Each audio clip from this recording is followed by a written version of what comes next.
What's up guys, welcome back to the channel. Hope you guys are all doing well today. Before we start, smash that like button for me. It's been really helping out and I do appreciate all of your support for the channel so far. We've been getting out there with the views and everything. It's been very helpful. We're with the Red Sea Reefer 350 today. I just wanted to do a quick video showing you guys the puffer. I'm standing in back right now, but I think I trained my puffer to get into that little breeder box. You can see him right here, and when he wants to feed, he kind of gets into the breeder box and he waits to get fed. You guys don't know about puffers. They're really messy eaters, and they would just kind of chew their food and then spit it out and regurgitate it and kind of put it back into their mouth and just make an entire mess. So when I got this guy here, he kind of was on a hunger strike and refused to eat. So I put him into this Eshopps, what is this again? Eshopps TankliMate Acclimation box. It's just a small one, but I figure once this guy grows, I'll probably be buying a larger one because he's pretty used to this TankliMate Acclimation box. He'll go in there and just chill out and kind of rest in there and things like that, but he's starting to associate this box with feeding, and I don't mind that at all because, like I said, the puffer fish, how they eat, they just kind of chew the food, spit it out, and then get it back into their mouth and then start chewing. It just makes a mess within the tank. And with him in here, if I just toss in a whole bunch of shrimp, all of the tanks would just kind of outcompete him. So he'll get into the box and I'll lift it up so he's contained, and I'll drop a handful of chopped shrimp into the box and he'll just gobble it all up. Now in the beginning, I don't know if I mentioned earlier, totally forgot already, he was in a hunger strike and he wouldn't eat at all. So I had him in this box and I was feeding him little morsels of shrimp with chopsticks and everything. But now he's kind of used to eating shrimp on his own, and he'll get it. This is what I have here. It's just one whole shrimp. I just buy the bags of shrimp at the local supermarket. These are just the small size, and I just feed pretty much one a day, maybe sometimes one every other day, but he'll gobble all of this up. I never tried to feed an entire shrimp before because I think it's just too big for them to chomp down and kind of break it all down, just making it easier for the puffer fish. Now let's see if we can get him into the breeder box right here, and we'll start feeding him. So I put the plate down. Let's show him some shrimp right here, see if he gets in the box, and then we could feed him. Get in there.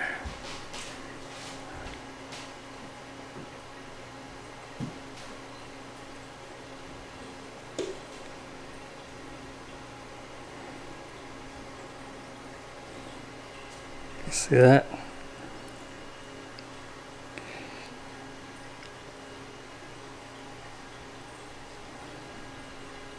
He's in.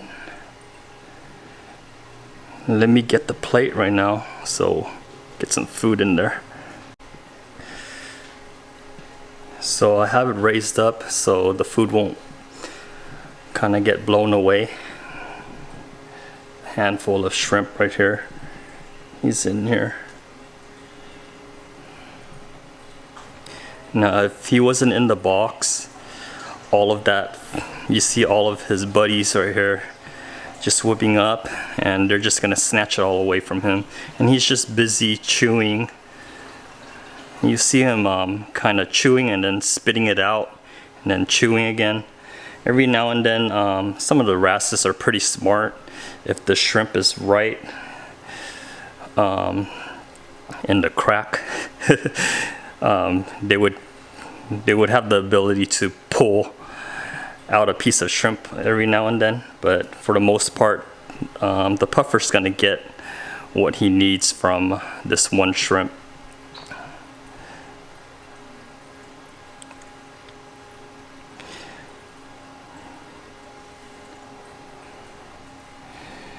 It's a pretty cool fish, and I'm liking that he's trained to eat out of the TankliMate Acclimation box from Eshopps. Now, I purposely got a smaller porcupine puffer because these fish are said to be not reef safe, but I wanted a little baby one so we can just kind of train them up to eat on shrimp and things like that and not prey on the corals and the inverts. My tank, it doesn't have that many snails or crabs or anything like that, so it's perfectly fine for me right now. The main thing is him eating coral, and haven't seen him eat coral at all. And I think by feeding him like this, I don't think he would have the appetite to eat any corals, because just look at his belly from before and how it looks now. He just gobbled up everything. So from there, you see the tangs, they just stole a piece out of the acclimation box, but the puffer got his fill, so we're not worried. So that's the last piece, and we're just gonna lower this so he can have his freedom and do whatever he wants with his full belly. Now we're on the search for a bigger tank to give this guy his forever home. I'm doing a lot of research on the different tanks and different opportunities out there, I guess. With the Red Sea Reefer 425 XL, it's sold. The corner right here is not the same anymore. I took down the table that it was sitting on for 11 months. The guy came and picked it up. He was able to find another Red Sea Reefer sump. I think it was a 525 XL sump, so he's gonna pair everything together. All he needs to do is get his stand together, and he's gonna have a badass system. Pretty happy for him. With this tank here, I don't know what to update you guys with. Everything is pretty much the same as last week. Let me feed the tanks so you guys can watch them come out. Alright guys, I got the 2 veggie clips in. I love seeing them come out and eat all aggressive with the nori. But yeah, the tank, it's doing well. I need to trim the front right here so we can get a better view of the entire scape and everything before we take it all down. But I had a view of the top down view, and the gap closed up, so our goals was accomplished. Let me turn off the pumps and show you guys how it looks from top. Here's the top down view of the GSP.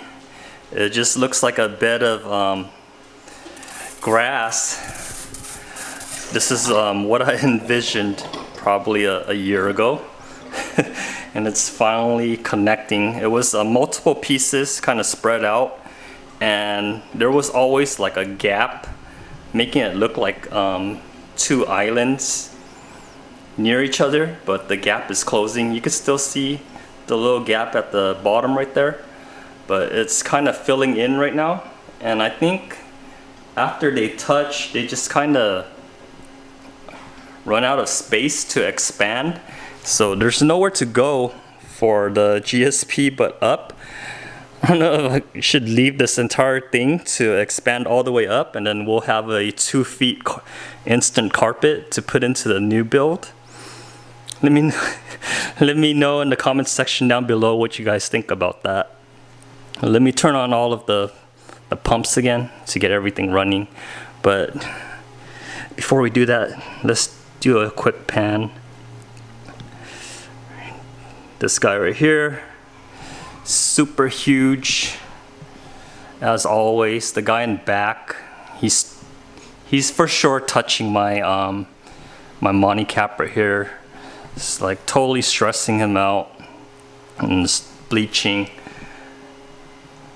Zoom out. I started putting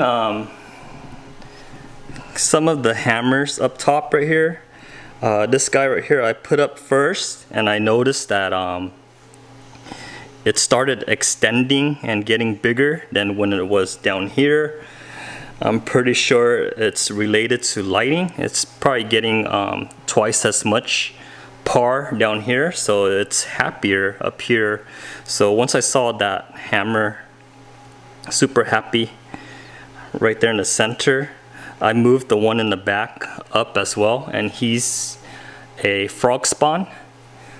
He's starting to extend out and everything. I did lose a couple of those sick frog spawns. It was like infected or something. It's receded, and then one end would recede more, and then a couple of weeks would pass and it looked like an infection, and you'll see like brown jelly form, and that's when you know you should take it out before it infects any of your other corals and things like that. So I had a couple of deaths with the octo spawn and one of the purple torches. It's always kind of not fully extended, and then one day I dipped it to help it out, but then I think when I dipped it, I ended up stressing it even more. So the next day when I checked up on it, it was just filled with brown goo. So I had to pull it out and throw it in the trash. Let's pan to the right. It's just more anemones. The tank is just evolving into what I envisioned in the first place. So when I set up this tank, I was envisioning an anemone tank with a GSP bottom, making it look like the rock is just floating on a bed of grass. We got that going on, but then along the way I just put in a whole bunch of random corals like the hammers and torches and things like that. But if I were to keep this tank going for much longer, I think the anemones would just overwhelm everything. So all of the mixed corals gotta go into another tank, and we'll just let this entire tank be an anemone dominant tank. It was so much easier to take care of.